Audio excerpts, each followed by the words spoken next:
Welcome to part 2 of Sanjay Gandhi national park. तर पहिल्या पार्टमध्ये आम्ही घाणेरी केव्सला गेलेलो. तर इथे सेकंड पार्टमध्ये आम्ही एक्सप्लोर केलं टायगर अँड लायन सफारी. मी ना बॉर्न अँड बॉट अप मुंबईमध्ये आहे, but still me Sanjay Gandhi national park हे आत्ताच सेकंड टाइम येते आहे. ह्या आधी जेव्हा आलेली ना तेव्हा मी टायगर अँड लायन सफारी नाही एक्सप्लोर केली, कारण मला वाटलं की तिथे नसणार tigers and lion, but actually ते होते. This time I ensured that मी हे सगळंच एक्सप्लोर करेन. ही सफारी ना आपल्याला बसनी करवतात, ज्याची तिकीट आहे 136 रुपीज पर अडल्ट. आणि हे सगळे प्राणी ना फेन्स मध्ये असतात. डिअर आहे, लायन आहे, टायगर आहे आणि फक्त आय गेस एकच टायगर आहे ऍज पर माय नॉलेज जो ना सुट्टा सोडलेला आहे. आणि तो बघा या पॉन्ड कडे किती मजा करतो आहे, तुम्हाला दिसेलच पुढे. आणि इथे हा टायगर बघा किती क्यूट दिसतोय. हा आम्हाला बघून पुढे पण आला, बाकी तर झोपलेले होते. आणि हा जो पॉन्ड कडे मजा करतो आहे हा सोडलेला प्राणी आहे तिकडचा. मग ते झाल्यानंतर आम्ही घेतली सायकल, जी की होती 80 रुपीज फॉर 2 आवर्स. आणि जर तुम्हाला स्वतःची सायकल आणायची असेल तर त्याला ना एंट्री तिकीट लागते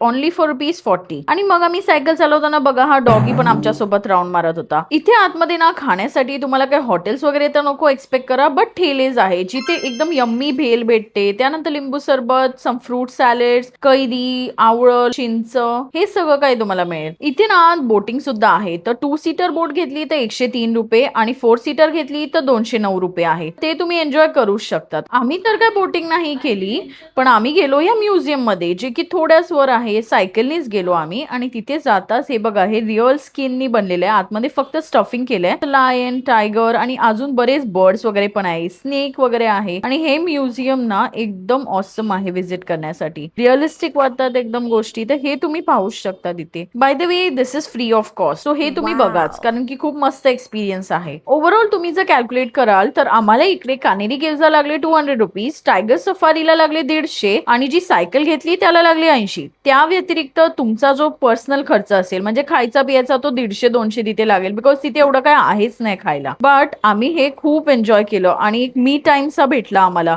आम्ही इथे खूप एन्जॉय केलं आणि तुम्ही जर मुंबईमध्ये आलात तर नक्कीच इथे व्हिजिट करा, because this is going to be a lifetime का एक्सपिरियन्स. आणि इथलं वेदर बघा गाईज एकदम मस्त होतं आणि विंटर्स मध्ये एकदम मजा आली इथे.